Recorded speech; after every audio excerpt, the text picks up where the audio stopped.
guys, hi everyone, this is Abhishek, Master Teacher of Physics at Vedantu. कैसे चले मेरे बच्चों जिंदगी? People, welcome back to the NCERT Solution Series। और हम आज बचाने वाले हैं बहुत ज्यादा, तो एक बार जोरदार बल्ले बल्ले हो जाए ऑलरेडी, है ना? तो आप लोग सब लोग बढ़िया एकदम ठीक है। तो आज हम क्या करने वाले हैं? हम करने वाले हैं हमारे NCERT के जो ग्रेविटेशन चैप्टर है CBSE 9th का, उसका क्वेश्चन नंबर 10, 11 एंड 12 करने वाले हैं हम। बहुत ही इजी सवाल हैं, ये कंप्लीटली रिलेटेड है आपके एक्सेलरेशन ड्यू टू ग्रेविटी से और आपके वेट से रिलेटेड है ये, ठीक है। बहुत ही इंटरेस्टिंग सवाल है और मजा भी आएगा बहुत करने के लिए। 3 सवाल धन धनाधन धन 5 मिनट में हो जाएगा, ठीक है। तो आगे बढ़ते हैं। आगे बढ़ने से पहले इतना बता देता हूं कि भाई हम ग्रेविटेशन चैप्टर में है, इसका मतलब ये कि हमने मोशन चैप्टर और forces and laws of motion के एनसीईआरटी कर लिए हैं और उसके अलावा उन चैप्टर्स को हमने डीप में पढ़ भी लिया है। तो जो बच्चे नए हैं हमारे चैनल पे, जिनको पता नहीं है, भाई प्लेलिस्ट आपको मिल जाएगी हमारे होम पेज पे। जैसे हमारे होम पेज पे जाओगे आपको सबसे पहले एक वीडियो दिखेगा कि कैसे फाइंड करना है कोई भी वीडियो हमारे चैनल पे, उसको देख लेना अगर कोई क्लैरिटी ना हो तो, वरना वहीं पे आपको सीबीएसई 9 का प्लेलिस्ट मिल जाएगा, ठीक है। और इस चैप्टर का भी हमने डिटेल में टॉपिक्स करवा लिया है, जैसे universal law of gravitation and numericals हो चुकी है, Kepler's law of planetary motion, free fall and acceleration due to gravity, of course mass and weight of an object, ये भी हमने डिटेल में पढ़ लिया। जैसे आप देख सकते हो 1 घंटे का सेशन है भाई, बहुत मजा आया उसमें, ठीक है। तो हाँ, उसके अलावा जो बच्चे हमारे साथ जुड़ना चाहते हैं in the last moment this time revision courses जुड़ना चाहते हैं, तो आपको लेना पड़ेगा सब्सक्रिप्शन के लिए आपको जाना पड़ेगा हमारे लिंक में जो हमारे डिस्क्रिप्शन में है। सीधा जाओ उस वीडियो लिंक में, आपको वेदांतु प्रो नाउ का सब्सक्रिप्शन मिलेगा। क्लिक करो उस लिंक पे और सीधा जाओ हमारी वेबसाइट पे, लिंक वेबसाइट खोल देगी, चेकआउट करो हर एक हमारे amazing features, check those out and I am pretty sure you will love that. And once you love it and you are gonna enrol it, please make sure that you apply coupon code AKPRO to get the maximum benefits out, ठीक है। तो अब आगे बढ़ते हैं and देखते हैं कि आज हमारे पास सवाल क्या क्या है। बहुत ही प्यारे प्यारे लड्डू से सवाल है। पहला सवाल, Amit buys few grams of gold at the poles, ठीक है। तो भाई सबसे पहले तो मान लेते हैं कि हमारा ये अर्थ है और अर्थ का ये पोल्स है यहाँ पे, ठीक है। ये पोल्स है और ये इक्वेटर है, ठीक है। पोल्स पे हमारे अमित ने कुछ गोल्ड बाई किया, यहाँ पे गोल्ड उसने बाई किया, ठीक है। उसके बाद he hands over the same when he meets him at the equator. He hands over the same gold to one of his friends who is at the equator, ठीक है। अब will the friend agree with the weight of the gold bought? Very interesting conceptual question. If not, why? Hint: the value of G is greater at the poles than at the equator. ये बहुत ही interesting सवाल है आपका, इसको हम करने की कोशिश करते हैं। भाई हमारा जो वेट का फॉर्मूला क्या होता है? वेट का फॉर्मूला होता है mg, ठीक है। यहां पे एक ऑब्जेक्ट का मास तो कांस्टेंट होता है, मास नहीं बदलता है, लेकिन क्या हमारी एक्सेलरेशन ड्यू टू ग्रेविटी बदलती है किसी चीज पे, किसी चीज की वजह से? बिल्कुल बदलती है। क्यों? हमारे एक्सेलरेशन ड्यू टू ग्रेविटी का फॉर्मूला होता है capital G capital M upon r²। ये r क्या है भाई? This is the distance between the bigger object and the smaller object. यहां पे बिगर ऑब्जेक्ट कौन सा? हमारा अर्थ, और स्मॉलर ऑब्जेक्ट क्या है? आपका गोल्ड। उसके बीच में जो एक्सेलरेशन है वो G डिपेंड करता है उन दोनों के बीच के डिस्टेंस का। From the centre of the earth towards the pole जो डिस्टेंस है वो बहुत कम है। द रेडियस और the distance from the earth to the pole is very less as compare to the distance between the earth and the equator. क्यों?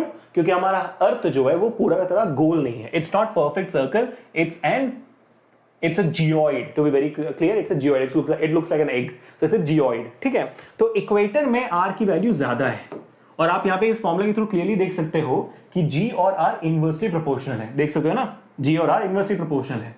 इसलिए जैसे R बढ़ेगा, इक्वेटर में R ज्यादा है तो यहाँ पे G कम होगी, और पोल पे R कम है तो यहाँ पे G ज्यादा होगी, और जहां पे G ज्यादा होगी वहां पे वेट ज्यादा होगा। क्यों? क्योंकि भाई आपका जो वेट है वो G से डायरेक्टली प्रोपोर्शनल है ना, दोनों न्यूमरेटर में है। तो जहां पे G ज्यादा होगी वहां पे वेट ज्यादा होगा, और जहां पे G कम होगी वहां पे वेट कम होगा। तो यानी कि इक्वेटर पे हमारा जो गोल्ड हमारे इस बंदे ने लिया था, कहां पे?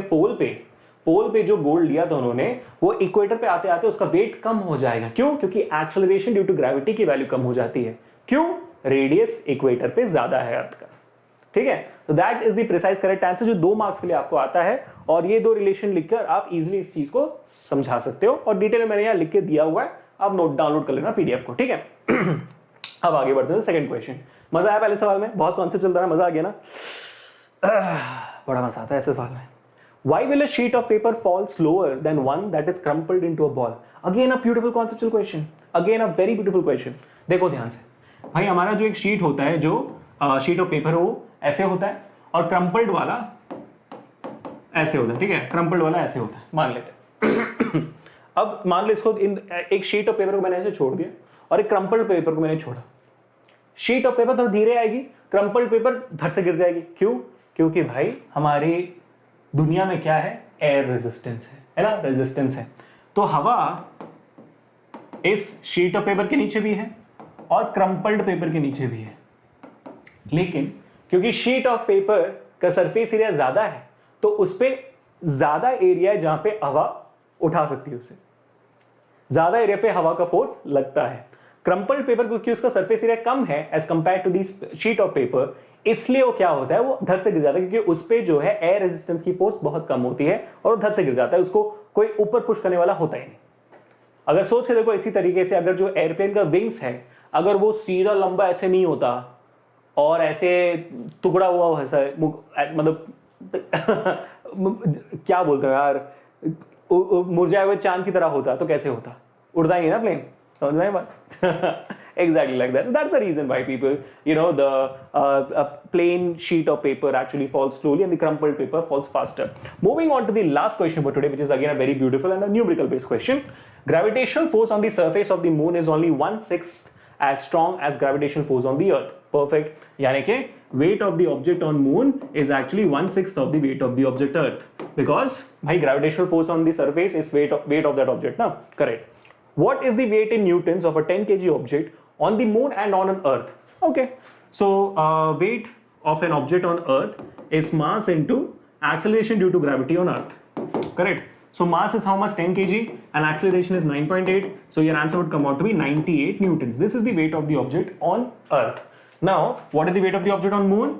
Of course 1/6 of weight of the object on earth, which is 1/6 of 98. What is 1/6 of 98? कर लेते हैं, 6 1 जा 6, 38, तो 6 6 जा 36, 2 बच गया, तो 2 बच गया तो कितना बचेगा, 20, तो 6 3 जा 18, 16.3 6 3 जा 18 और फिर 2 बच जाएगा, करेक्ट। तो ऐसे जाते 16.333 होता रहेगा, 16.33 न्यूटन्स मेरे को जवाब यहाँ पे आ रहा है, देख लेते हैं एक बार। बिल्कुल 16.3 Newton is the correct answer. तो जो भी हमने सॉल्व किया बच्चों ये आपके सामने है। I really hope all of you enjoyed it. आज हमने किया है क्वेश्चन नंबर 10 11 एंड 12 और नेक्स्ट सेशन में करने वाले हैं क्वेश्चन नंबर 13 14 एंड 15। वहां पे भी और ज्यादा मजा आएंगे, वहां पे ज्यादा न्यूमेरिकल्स आने वाले। आज में ज्यादा मजा है क्योंकि कॉन्सेप्चुअल बहुत थे, तो मजा आता है कॉन्सेप्चुअल क्वेश्चन होते वक्त, है ना। तो people that is it for today. Do not forget to check out the link in the description below or in the pinned comment to get that amazing subscription अभी के अभी। और अगर आप लोग इस चैनल में नए हो तो अभी is the right time to get into subscribing this channel as well and press the bell icon, like this video, share this video, let me know in the comments how much you enjoyed today's session।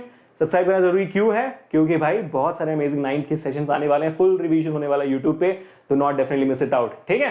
और इसके साथ साथ मिलते हैं next session people. Play Umang series से check कर लेना। मिलते हैं, टाटा bye bye, until we meet next time, piece.